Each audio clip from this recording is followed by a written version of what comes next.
Hey YouTubers, Easy as Pie here again.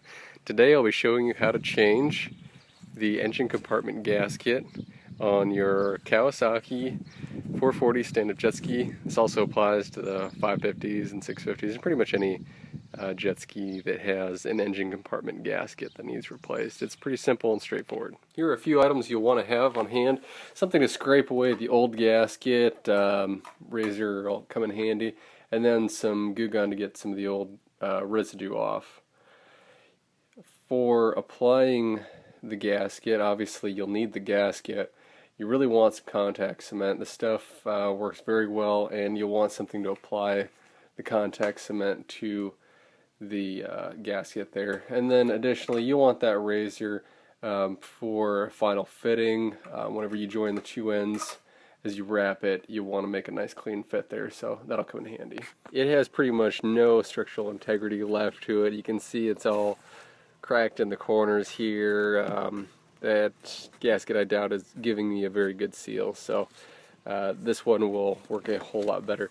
So this is the beginning of where the old gasket was placed, and I'm just going to start here, get it peeled up, and initially get as much of the material off as I possibly can. Just a quick progress shot.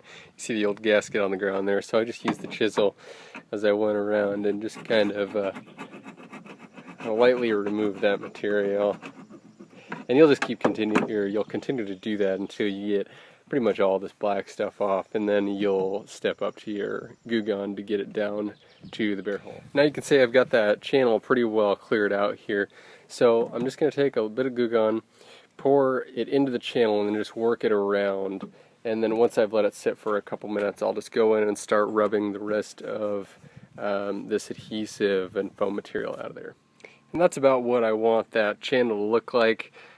Pretty clear, not a whole lot of residue left over. So now I'll just take some soap water, give this a quick wash down, and then rinse it off, and we can start the next step. Now you want to give your contact cement a good stir, make sure to work it from the bottom up, and then take your paintbrush and thoroughly apply a nice layer to the back side, whichever side you end up using as the back side of this gasket, and apply a layer into the bottom of this channel all the way around and let it set for a few minutes.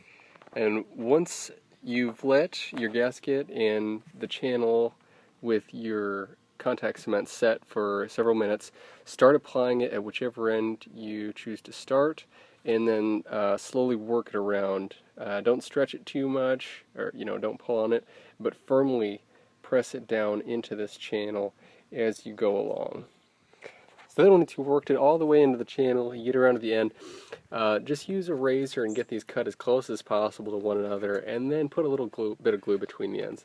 Then once you've got it all set in there, either use some clamps, go around to hold it down, or you can set your lid on there and give it a little bit of pressure, and that will help set this. Now here's one last look at the gasket where it's finally been seated.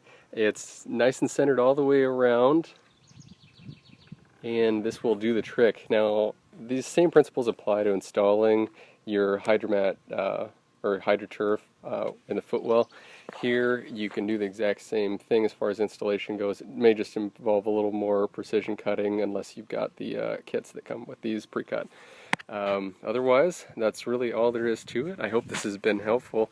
If you enjoyed this video, go ahead, like, subscribe, and check out some of my other Kawasaki stand-up jet ski videos. Thanks for watching.